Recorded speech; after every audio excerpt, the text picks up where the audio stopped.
Tenggelam bisa terjadi kapan saja dan di mana saja, terutama pada anak-anak. Sehingga penting untuk kita tahu bagaimana cara menghadapi ini dan bagaimana pencegahannya. Yuk kita bahas di video kali ini. Assalamualaikum, halo semua. Buat yang baru lihat, kenalin aku adalah Fani Utami, seorang dokter, health content creator, dan juga penulis. Tenggelam bisa terjadi pada siapa saja, terutama pada anak-anak. Ketika seseorang tenggelam, korban akan mengalami hipoksia atau kekurangan oksigen. Keadaan ini akan membuat laju pernapasan korban itu menjadi lebih cepat. Ini adalah respon tubuh dari korban dengan harapan ada lebih banyak oksigen yang masuk ke dalam saluran pernapasan. Tapi pada kondisi tenggelam, yang masuk itu bukan 100% udara, melainkan bercampur dengan air. Dan air ini berpotensi untuk masuk ke dalam saluran pernapasan, sehingga bisa terjadi yang namanya aspirasi cairan.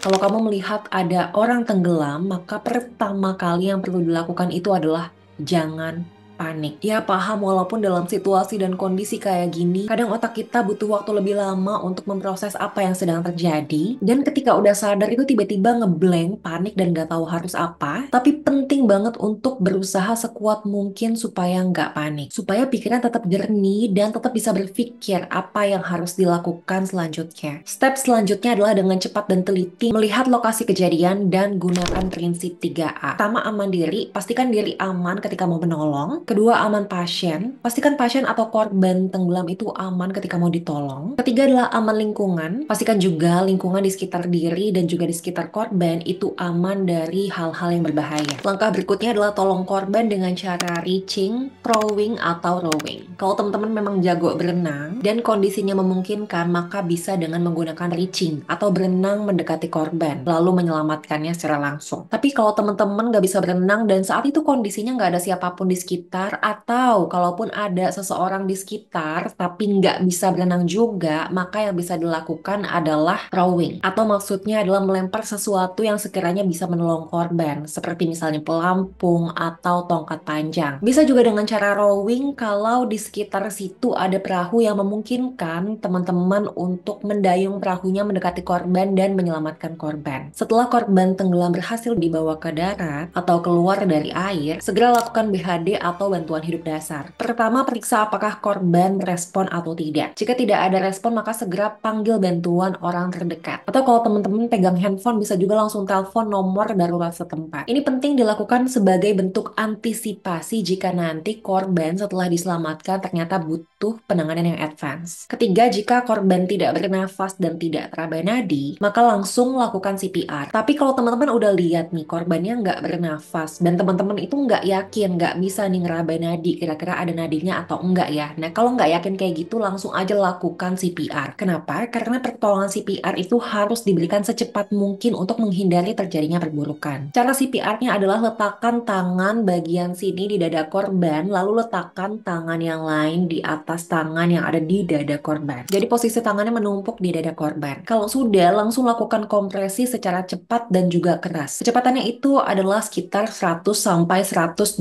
kali per menit. Di mana temponya itu mirip kayak lagu yang ini.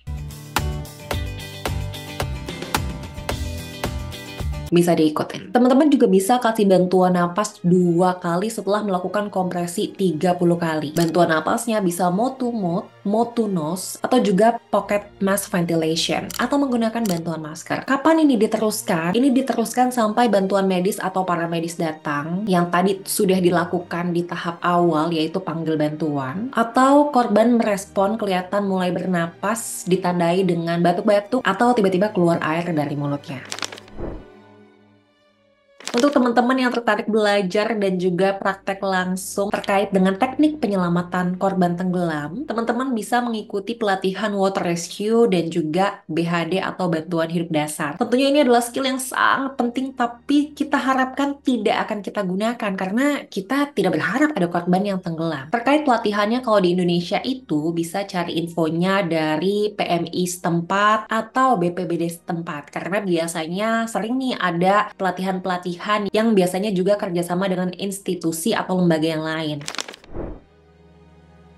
Ini 5 tips pencegahan tenggelam pada anak. Pertama adalah ajari anak-anak berenang yang belum bisa. Dimana juga berenang ini adalah salah satu dari 3 olahraga yang disunahkan oleh Rasulullah. Yang kedua, selalu awasi anak-anak ketika berada di area dekat air. Yang ketiga, kalau belum bisa berenang, maka berikan pelampung untuk pengaman. Keempat, hindari berenang di area yang tidak dijaga. Kelima, pahami kondisi air dan juga cuaca ketika mau berenang, terutama kalau berenangnya bukan di kolam renang, melainkan kayak di pantai. Keenam, beri pembatas pengaman untuk area di sekitar air. Bisa contohnya pakai pagar. Semoga informasi di video ini bisa membantu. Jangan lupa subscribe karena kita akan bahas tentang kesehatan di video lainnya. Semoga kita dan orang kesayangan kita sehat selalu. Terima kasih sudah menonton. Assalamualaikum.